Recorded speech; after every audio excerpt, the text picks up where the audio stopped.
ಇಲ್ಲ ನೋಡ್ರಿ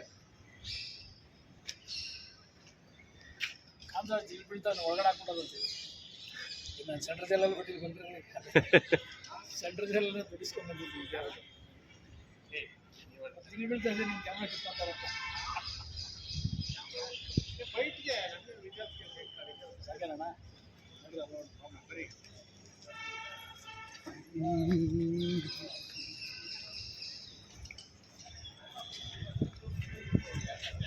ಮಾಡಿ ಯಾಕಂದರೆ ನಮಗೆ ವೈಟ್ಫೀಲ್ಡ್ ಡಿವಿಷನಿಂದ ನ್ಯಾಯ ಸಿಗ್ತಾ ಇಲ್ಲ. ನಮ್ಗೆ ನ್ಯಾಯ ಸಿಗದಿದ್ದಕ್ಕೆ ಇವತ್ತು ಕಮಿಷನರ್ ಸಾಹೇಬ್ರವ್ರಿಗೂ ಬಂದಿದ್ದೀರಿ ಇಡೀ ಕುಟುಂಬ ಸಮೇತ ಎಲ್ಲರೂ ನಮ್ಮ ಮುನ್ರಾಜಣ್ಣವ್ರ ಸಮೇತ ಎಲ್ಲ ನಾವಿಲ್ಲಿ ಬಂದು ಕೂತಿ ಸಾಹೇಬ್ರನ್ನ ಮನವಿ ಮಾಡ್ತಾಯಿದ್ದೀರಿ. ಏನು ಪಾಪಣ್ಣನವರು ಒಂದು ತೀರ್ಕೊಂಬಿಟ್ರು, ಆ ಕಾರಣ ಅವ್ರ ಸಾವಿಗೆ ಕಾರಣಕರ್ತರಾದಂಥ ಇಡೀ ಗ್ಯಾಂಗಲ್ಲಿ ಸರಿಯಾಗಿ ಅರೆಸ್ಟ್ ಮಾಡಿ ಹಾಕಿಲ್ಲ. ಮೇಯ್ನ್ ಅಕ್ಯೂಸ್ಟು ಅವ್ರ ಗ್ಯಾಂಗ್ ಜೋಗಿಸಿನ ಮತ್ತು ನರಸಪ್ಪ ಅವರು ರಾಜಾರೋಷವಾಗಿ ಬೇಲ್ಗೆ ಹಾಕ್ಕೊಳಕ್ಕೆ ಹೋರಾಡ್ಕೊಂಡು ರಾಜಾರೋಷವಾಗಿದ್ದಾರೆ. ಇಂಟಿಮೇಷನ್ ಕೊಟ್ರೇನು ಅವ್ರಿಗೆ ಆಲ್ರೆಡಿ ಬಿಫೋರೇ ಹೋಗಿ ತಲುಪ್ತಾ ಇದೆ ಇಂಟಿಮೇಷನ್ನು. ಅರೆಸ್ಟ್ ಮಾಡ್ತಾಯಿಲ್ಲ, ಆರಾಮಾಗಿದ್ದಾರೆ ಅವರೆಲ್ಲ. ಇಡೀ ನಮ್ಮ ಕುಟುಂಬ ಏನಾಗಬೇಕು? ಇದೇ ರೀತಿ ಪಾಪಣ್ಣ ಥರ ಈ ಕಾಲೇಜಲ್ಲಿ ಇದಕ್ಕೆ ಮುಂಚೆನೂ ಎಷ್ಟೋ ಜನ ತೀರ್ಕೊಂಬಿಟ್ಟಿದ್ದಾರೆ. ರೌಡಿಗಳು, ಈ ಗ್ಯಾಂಗ್ಗಳಿಂದ, ಅಟ್ಟಾಸಗಳಿಂದ ಪೊಲೀಸವ್ರ ಗಮನಕ್ಕೆ ಹೋದ್ರೂ ಎಷ್ಟು ಲೇಸಿಯಾಗಿದ್ದಾರೆ ಅಂತಂದರೆ ನಮ್ಮ ACP ಮೇಡಮ್ ಅವ್ರು, ರೀನಾ ಮೇಡಮ್ ಅವ್ರು ಇದುವರೆಗೂ ನಮ್ಮ MG ಕಾಲೇಜಲ್ಲಿ ಈ ಪ್ರಕರಣ ಆದಮೇಲೆ, ಪಾಪಣ್ಣವ್ರ ಸಾವು ಆದಮೇಲೆ ಒಂದು ದಿವಸನೂ ಬಂದಿಲ್ಲ. ಅವರು ಏನಾಗಿದೆ ಅಂತ ಗ್ರೌಂಡ್ ಲೆವೆಲ್ ಚೆಕ್ ಮಾಡಿಲ್ಲ. ನಮ್ಮ ಕಾಡ್ಗೋಡಿ ಪೊಲೀಸ್ ಸ್ಟೇಷನ್ ಕೂಡ ಸರಿನೇ, ನಮ್ಗೆ ನ್ಯಾಯ ಸಿಗ್ತಾಯಿಲ್ಲ ಸ್ವಾಮಿ.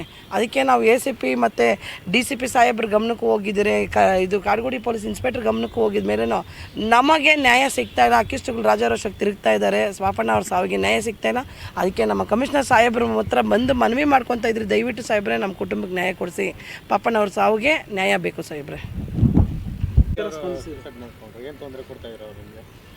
ಇದೇ ಅಲ್ಟ್ರಾಸಿಟಿ ಕೇಸ್ ಹಾಕ್ಬಿಟ್ಟು ನಮ್ಗೆ ದುಡ್ಡು ಕೊಡಿ ಅಂತ ಹೇಳಿ ಅವ್ರಿಗೆ ತುಂಬ ಹಿಂಸೆ ಕೊಟ್ಟು ಅವರು ಸೂಸೈಡ್ ಮಾಡ್ಕೊಂಡಿದ್ದಾರೆ.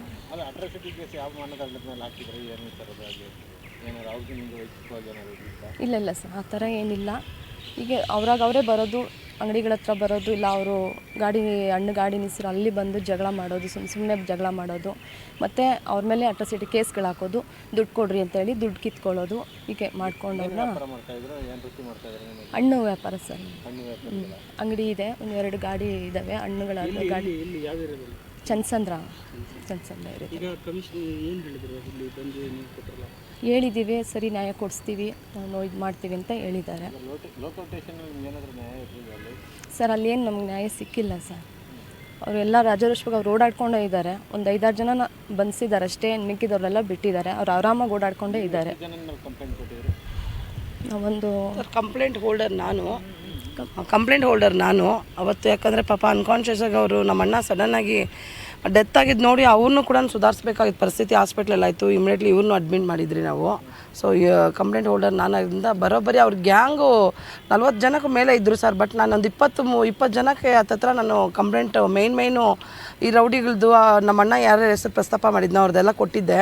ಅದರಲ್ಲಿ ಫಿಲ್ಟ್ರ್ ಮಾಡಿ ಇಷ್ಟು ಕೊಡಿ ಸಾಕು ಅಂತ ಗೈಡ್ಲೈನ್ ಕೊಟ್ಟರು DCP ಸಾಹೇಬರು. ಅದರಲ್ಲಿ ಮುರುಗನ್ನು ಮತ್ತು ಇವ್ರ ಹೆಸರೆಲ್ಲ ಬಿಟ್ಬಿಟ್ಟಿದ್ದಾರೆ. ನಮ್ಮ ಅಣ್ಣ ಅವ್ರು ಸಾಯೋಕ್ಕೆ ಮುಂಚೆ ಅವರು ಹೇಳಿಕೆನೇ ಕೊಟ್ಟಿದ್ದಾರೆ, ಮುರುಗನ್ನು ಇದೆಲ್ಲ ಇದೆ ಅಂತ. ಇವನ್ನೆಲ್ಲ ಬಿಟ್ಬಿಟ್ಟು ಇವತ್ತು ರಾಜಾರೋಷ ಓಡಾಡ್ಕೊಂಡಿದ್ದಾರೆ ಸಾಹೇಬ್ರೆ ಸರ್.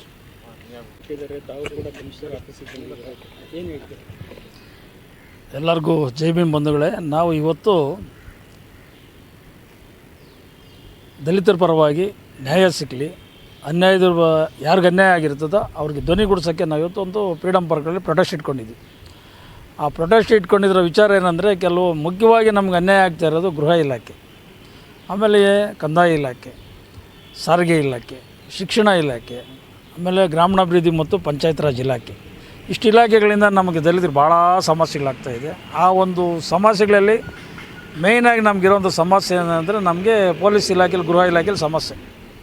ಗೃಹ ಇಲಾಖೆಯಲ್ಲಿ ಸಮಸ್ಯೆಗಳಂದರೆ ನಾವು ಹೇಳ್ಕೊಂಬಾರ್ದು ಅಂಥ ಸಮಸ್ಯೆಗಳಿದೆ. ಅದರಲ್ಲಿ ನಾವು ಕಾಡ್ಗೋಡಿ ಪೊಲೀಸ್ ಸ್ಟೇಷನ್ ಲಿಮಿಟ್ಸಲ್ಲಿ ಈಗಾಗಲೇ ನಮ್ಮ ಒಂದು ಸಂಘಟನೆಯವರು ಕಾರ್ಯಕರ್ತರು ಅವ್ರ ಮೇಲೆ ಇಲ್ಲ ಸಲ್ಲದ ಆರೋಪಗಳನ್ನು ಹೊರಿಸಿ ಸುಮಾರು 2021ರಲ್ಲಿ ಒಂದು ದಲಿತರು ಸೇರ್ಕೊಂಡು ಅಟ್ರಾಸಿಟಿ ಕೇಸ್ ಮಾಡ್ತಾರೆ. ಆ ಕೇಸ್ ವಿತರಣೆ ಆಗೋಕ್ಕೆ 10 ಲಕ್ಷ ಪರಿಹಾರನ ತೊಗೊಂಡ್ಬಿಡ್ತಾರೆ ಇವ್ರ ಕಡೆಯಿಂದ ಕೇಸ್ ವಿತರಣೆ ಮಾಡೋಕ್ಕೆ. ಅದು ಹಂಗೆ ಪೆಂಡಿಂಗ್ ಇರ್ತದೆ. ನಂತರ ಬಂದುಬಿಟ್ಟು ಸಣ್ಣ ಪುಟ್ಟ ಕಂಪ್ಲೇಂಟ್ಗಳು ಕೊಡೋದು. ಅದರಲ್ಲಿ ಪಾಪ ಅಣ್ಣನೋ ಏನು ಮೊನ್ನೆ ಲಾಸ್ಟ್ ಟೈಮು ಬೆಸೆದು ಆಮೇಲೆ ಈ ಒಂದು ಕಿರುಕುಳಕ್ಕೆ ತಾಳಲಾರ್ದ ಮಾತ್ರೆಗಳು ತಗೊಂಡು ಸೂಸೈಡ್ ಮಾಡ್ಕೊತಾರೆ. ಭಾಳ ಬೇಸರ ಆಯಿತು ಆ ವಿಚಾರದಲ್ಲಿ. ಅದಕ್ಕಿಂತ ಹಿಂದುವಾಗಿ 2 ದಿನ ಇಂಚೆ ನಾವು ಕಮಿಷನರ್ ಸಾಹೇಬ್ರ ಹತ್ರ ಬಂದು ಮಾತನಾಡ್ಕೊಂಡು, ಸರ್ ಹಿಂಗಾಗ್ತಾಯಿದೆ, ದಯವಿಟ್ಟು ಅಲ್ಲಿ ನಮಗೆ ಪೊಲೀಸ್ ಅಧಿಕಾರಿಯಾದಂಥ ನಮ್ಮ ರೀನಾ ಸುವರ್ಣ ಅವರು ಯಾವುದೇ ರೀತಿಯಲ್ಲಿ ನ್ಯಾಯ ಕೊಡ್ತಾ ಇಲ್ಲ, ಅವ್ರನ್ನ ವರ್ಗಾವಣೆ ಮಾಡಿ, ಭಾಳ ಕಷ್ಟ ಆಗ್ತಾಯಿದೆ, ಅವರು ಹೋಗ್ಬಿಟ್ರೆ ನಮಗೆಲ್ಲ ಸರೋಗ್ತದೆ ಅಂತ ನಾವು ಹೇಳ್ಬಿಟ್ಟು ಹೋಗ್ದ್ವಿ. ಹೋಗ್ತಾ ಇದ್ದಂಗೆ ಈ ಮೇಡಮ್ನವರು ಮತ್ತು ಜೋಗಿಸಿನ ಇವರೆಲ್ಲ ಸೇರಿಕೊಂಡು ಸುಮ್ಮನೆ ಆಮೇಲೆ ಪಾಪಣ್ಣಗೆ ಕಿರುಕುಳ ಅನುಭವಿಸಿ ಅವ್ರು ನ್ಯಾಯ ಕೊಡ್ತೀರ ಅದನ್ನ ಬೆಸೆದು ವಿಡಿಯೋಲಿ ತನ್ನಷ್ಟು ತಾನೇ ವಿಡಿಯೋದಲ್ಲಿ ಮಾತನಾಡಿ ಹೇಳಿದ್ದಾನೆ.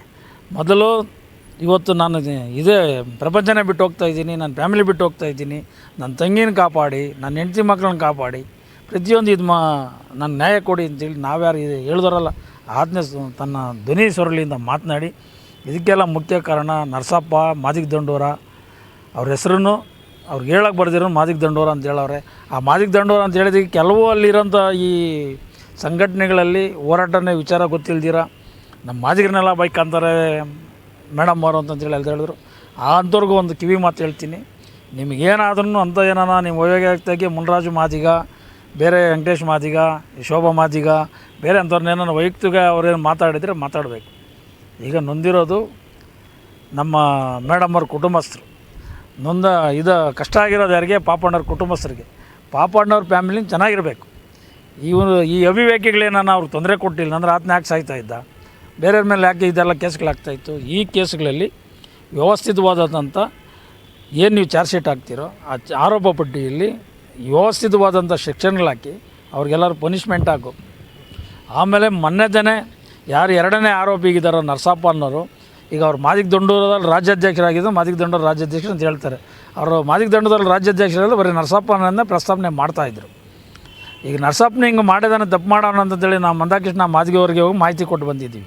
ಆಮೇಲೆ ನನ್ನದು ರಾಮಕೃಷ್ಣ, ತಿಲೋಕ್ ಚಂದ್ರು ಮತ್ತು ಆಮೇಲೆ ಕೆಲವು ದೇವರಾಜ್ ಅನ್ನೋರು ಎಲ್ಲ ಮಾದಿಗ ದಂಡೂರೆಲ್ಲ ನನ್ನ ಮಾತನಾಡಿ, ನಾನು ಇವ್ರ ಮನೆಗೆ ಹೋಗೋಣ ಅಣ್ಣ, ಬನ್ನಿ ಅಣ್ಣ ಮಾತಾಡೋಣ. ನಾನು ಅಂತಂಗೆಲ್ಲ ಬರಲ್ಲಪ್ಪ, ನಿಮ್ದೇನಿದೆ ನೀವು ಡೈರೆಕ್ಟಾಗಿ ಹೋಗಿ ನೀವು ಮಾತನಾಡ್ಕೊಂಡು ಇದು ಮಾಡ್ಕೊಳ್ರಿ, ನಾನು ಆ ವಿಚಾರದಲ್ಲಿ ಏನನ್ನು ಮಾತಾಡ್ತೀಯಾ?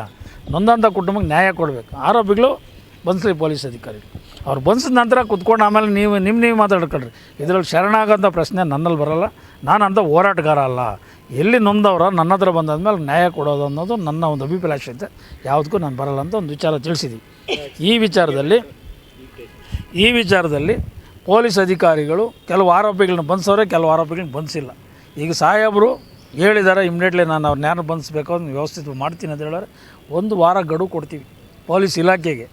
1 ವಾರದಲ್ಲಿ ಏನಾದರೂ ಕೊಡಲಿಲ್ಲ ಅಂದರೆ ಗೃಹ ಇಲಾಖೆ ಸಚಿವರು ಯಾರಿದ್ದಾರೋ ಪ್ರಿಯಾಂಕ್ ಖರ್ಗೆ ಅವರು ರಾಜೀನಾಮೆ ಒತ್ತಾಯಿಸಿ ಬೃಹತ್ ಪ್ರತಿಭಟನೆ ಮಾಡ್ತೀವಿ.